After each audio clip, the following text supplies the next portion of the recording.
This is going to be fun, because I always do really well at the games that involve human sacrifice. And I'm pretty sure this is one of them.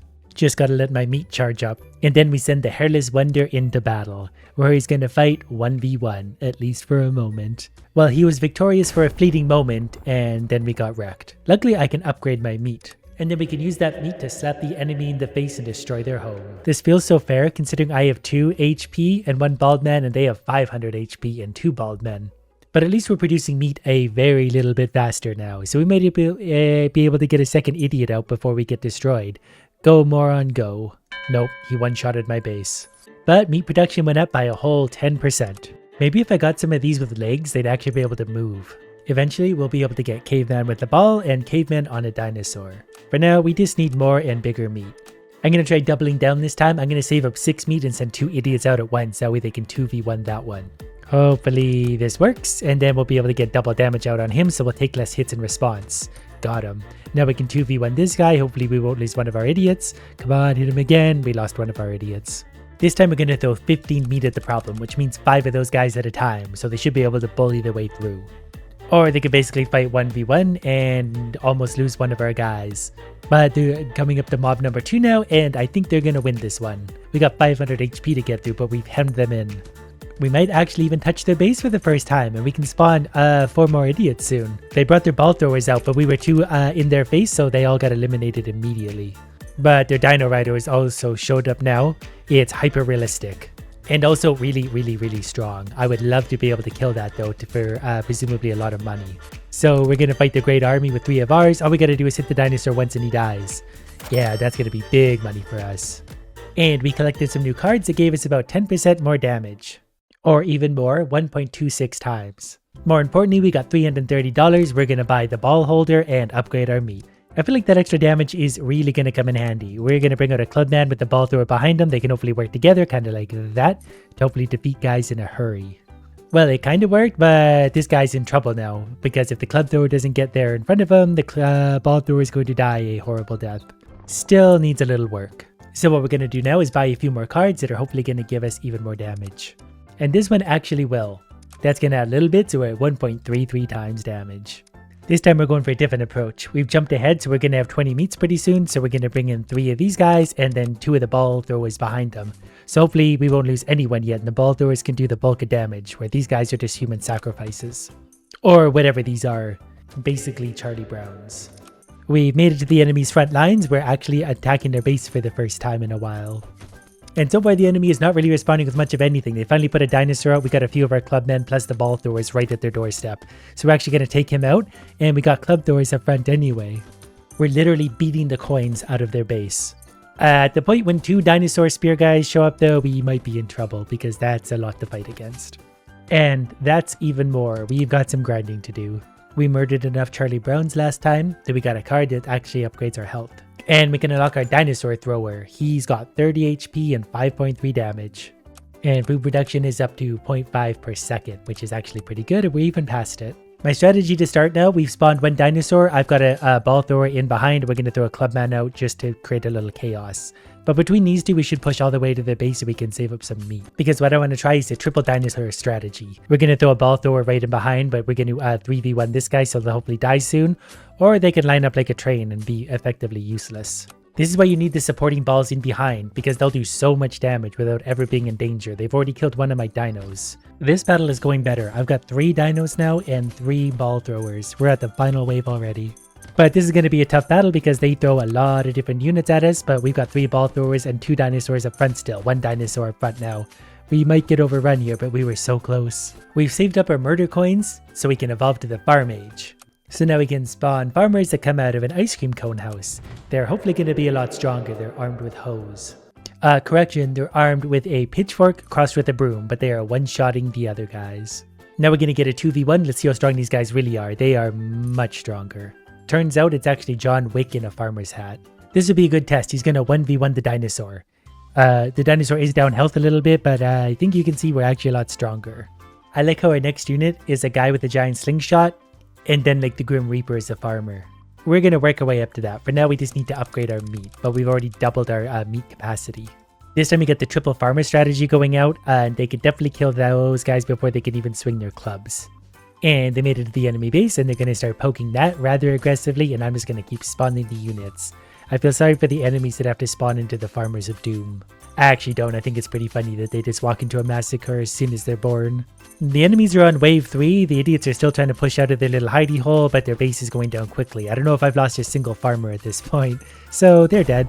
That particular genocide earned us $1,500, so now we can get the oversized slingshot.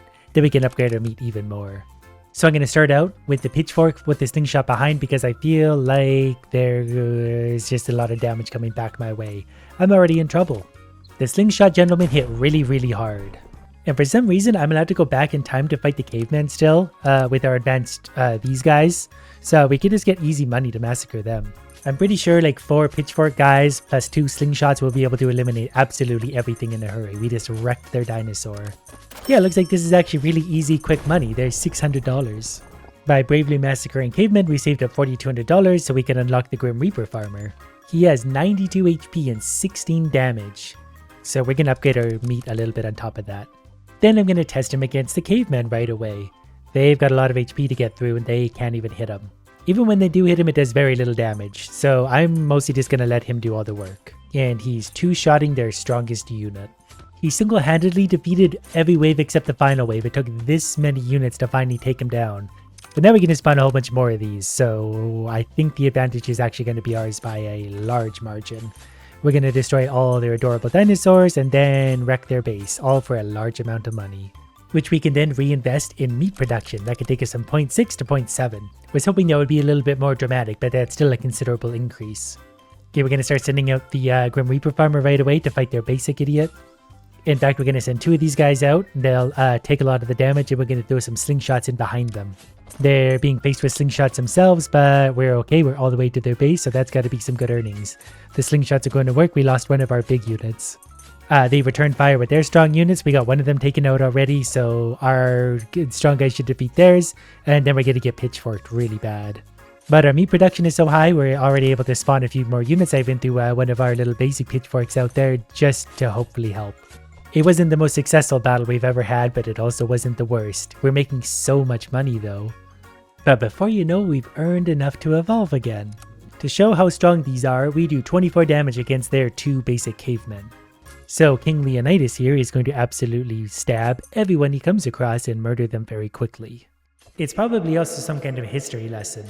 All I know for sure is 2 Spartan warriors are enough to decimate every caveman on the planet. Using the $1,500 we got from that, we can upgrade our meat production so we can spawn more Spartans. And these guys used to seem so strong. Now it's really only going to take 3 or 4 of these to absolutely destroy every last one of them. Making it to the point where we're fighting other Spartans, I'm going to put $12,000 into food production to hopefully get this number way up to almost 1 per second. Because I figure I don't really need to be good at the game as long as I can just outnumber the enemies. We can already spawn 3 to their 2 with more following up shortly behind. Started getting the feeling that their idiots do more damage than ours. They also have archers, which is going to be a problem. They also have Spartans on horses, which probably doesn't bode very well for us. But we're fighting very bravely. If we could take out just a few more of them, we would earn quite a bit more money. We're attacking the wrong one. Good job. So clearly the answer is going to be more food production. I didn't realize how quickly those get expensive. But at least now we can spawn 4 units by the time the enemies start getting to us, so that'll give us a little bit more of an edge. Enough of an edge that we're actually able to take down the Spartan horse for the first time and make it to the final wave. And with that, we're able to unlock the archer. It's weird that they cost 8 meat, considering they're armed with a piece of wood with a stick. But they'll be a big help, because anytime you can hit the enemy before they can hit you, you have a massive advantage. I'm hoping we can get another Spartan to the front line before they reach my bow and arrow guy, because they're really expensive, and we have to sacrifice a bow and arrow guy. But we'll bring a new one out, it'll be fine. Now it's bow and arrow guys against horses, so we're still going to need a little bit more meat production, clearly. But we're able to take out him again, so that's a start. So I guess at this point, we gotta buy the horse, and it will increase our food production to very close to 1 per second. 12 meats? That's so much for 1 man. But we'll bring him out and we'll put an archer behind him right away so we can start getting extra damage down. He'll absorb, and hopefully the bow and arrows will do lots of damage. Then we just save up our 1 meat per second for a few minutes. Because then we need to sacrifice our arrowmen, but then we can bring out 2 of these plus a bow and arrow. So lots of damage, lots of tankiness out front. 2 bow and arrows. And it's our final wave. Not sure how this is going to go, but we've got bow and arrow versus them. So the bow and arrows are definitely going to rain some damage down. And that's not super great for us. That's a lot of idiots. That's so many idiots. We might need massively more meat production because we're getting massacred suddenly, but we're making so much money. I think the best way to solve this problem is to evolve again to the Renaissance age. So now we can throw paintings and books at the enemies. Our basic unit, otherwise known as the Swordsman, does 72 damage and has 170 HP. They do cost 6 meat and still don't have any hair. But I suspect they'll be enough to destroy everything in front of them with a good swift stab in the gut. So now when it comes to those pesky Spartans, I just stab them once and they die. These units are so strong that they can just park themselves at the doorstep and defeat even the Spartans on horses. And the archers especially stand no chance at all, $45,000. So I feel it would be wise to spend some of our earnings on the guy with an actual gun for the first time, and I can't even wait for the cannon. Food production is up to 0.92 per second as well, so I guess it's mostly really just a good old-fashioned stab off at this point. Luckily we've had some experience with this. 3 stabbers go, with one soon behind. I definitely feel like their stabbers are a lot stronger than ours. Not sure why. We're gonna throw a musket in behind. Yeah, the musket seems to be making a difference. I like how he reloads it so quick considering what it is. And they're coming out with the big guns, literally a cannon, which probably isn't super great for us. What I will do is bring out, never mind, that can shoot from so far away. This time we're going to start with a different approach. We're going to have a musketer and a stabber, then a second stabber as well. But we need those muskets hitting them early so we hold some kind of advantage. Ooh, we might actually get to their cannon and stab it this time. We defeated a cannon for the first time. Not that that ultimately helped us, but we did earn 100 grand. So we can easily afford our own cannons and increase our food production at least a little bit. Given how far these guys can shoot from, I think we might start lining up the cannons to hopefully massacre everything. Because you don't really need a tanky unit if nothing can get to you anyway. The tank in this case is the space in between everything. So far we got 3 cannons. They're going to start firing back with some muskets, but they've got to fight through cannons, so we have a massive advantage. And I like this strategy because I can just fire cannons non-stop at them and there's so far nothing they can do about it. We just keep stacking up the cannons. They're starting to fire back with their own cannons, but as soon as they spawn, they've got 7 to deal with, soon to be 8. We're on the final wave. Are they going to make it through the cannon massacre? Doesn't look like it. There's just so much damage. They can't even make it to the front line. There we go. And there's some other cannons to oppose us. I'm pretty sure they're out of units, so this is just rubbing salt in the wound at this point. We're just tearing them down bit by bit. Next, we're going to take a big jump forward with actual modern tanks. And that means our basic units have knives the size of the moon. And they can really swing them fast. Here's a 2v2 versus Spartan warriors. They still get one-shotted. We just struggled through the Renaissance, but now we've got 3 soldiers with giant knives, so I think we're going to massacre them. Well, our 3 units have pushed all the way to their base and they're getting their stab on. I wasn't sure that was going to be enough, so I spawned in 5 more. And because we're not stabbing enough, we've spawned in 3 more behind those. They're just there for looks. We finally unlocked riflemen. They do half the damage of the soldiers and have way less health. Their tent also has 40,000 HP, so that's going to be a little bit to get through. Aside from that, we're going to send out a stabber with a guy with an M16 behind him. So that's hopefully going to be a good bit of support. I'd feel more confident in if I had a man behind me shooting. They have guns of their own, so it's going to be a firefight, and not one that we're likely to win. This time we've managed to push all the way forward to their base because we led with the riflemen first. Now we just need to send enough stabbers forward to beat the tanks and we'll actually make a lot of money. I forgot they could actually spawn their own tanks and they've done so. We're actually taking out the tanks so far, but we did take a big hit to our army. You know what, this will be fine. Once I have tanks of my own, we'll maybe stand a fighting chance. I didn't realize tanks were only $1.6 million. Probably should have bought those a minute ago. We can also increase our food production a little bit. And we're gonna need it because tanks cost 16 meat. Never knew they needed so much protein in there. But the tanks are absolutely destroying these guys and they even have a slight area of effect. So basically we just need a few more tanks and I think we're gonna dominate everything. I'm pretty sure 3 tanks would dominate pretty much anything the universe has ever had. They're starting to fight back with their own tanks, but we've got lots of our own. And we're not gonna spawn anything else. All you need is tanks in this world. And so far, our enormous cluster of tanks is absolutely wrecking everything to the surprise of no one. I'm running out of room to put the tanks in. And now we have units with lightsabers. They're probably going to defeat the cavemen. I like the cute sound it makes as it evaporates people. Okay, our lightsaber is about to 1v1 the knife soldier. We one-shotted him, he did very little damage. Our bald man is losing a good fight. So just to be sure, we're going to send in a few more of these. You can never have too many bald guys with lightsabers. Although our original idiot is actually still holding on pretty well, but he got tanked pretty hard. Luckily we can defeat the tanks reasonably quickly and then their tent is doomed. We all knew that canvas tents are weak to lightsabers. By the time we're ready to fight our own moon friends, we can get the guys with space lasers. And I'm thinking these guys probably have a pretty good range, so I'm actually going to spawn them out pretty quickly. That way they can hopefully defeat the lightsabers before the lightsabers get to us. And that's going to work out very well.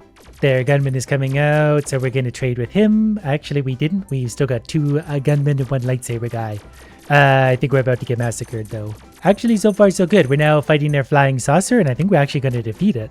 Well, we made it to the final wave. We've collected $7.3 million so far, but this will be our final wave. So it's time for our very own flying saucers. These do 650 damage and have almost 4,000 HP. So we'll probably lean pretty hard on them to do all of the heavy lifting, as long as they can survive the lightsabers. We got two flying saucers going out. The riflemen are going to start to be a problem, so we'll get one of those of our own. If you can't beat them, copy them. Do the same thing, just do more of it. So we got our tanks up front with our riflemen in behind. The riflemen are firing very, very quickly, and so far this is working out good. That's going to be a bit of a problem. That's a lot of baldies. It's strange that my flying saucer strategy didn't work. I mean, I guess that did give us $43 million to spend on more food production. We're at 1.5, we're at 1.85. Plus, we learned something from that battle. I'm not entirely sure what that is yet, but I feel like it's maybe a combination of flying saucers and riflemen. Because the riflemen really seem to be able to put a lot of damage out there, where the flying saucers are more so tanks in this application.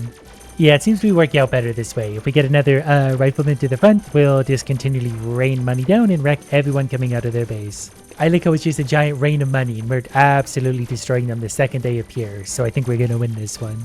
Even against a giant horde of lightsaber soldiers, none of them can even reach us, so that's perfect. 15,000 HP left for the enemy base. Their flying saucers are all wrecked, and we're slowly going to whittle them down to victory.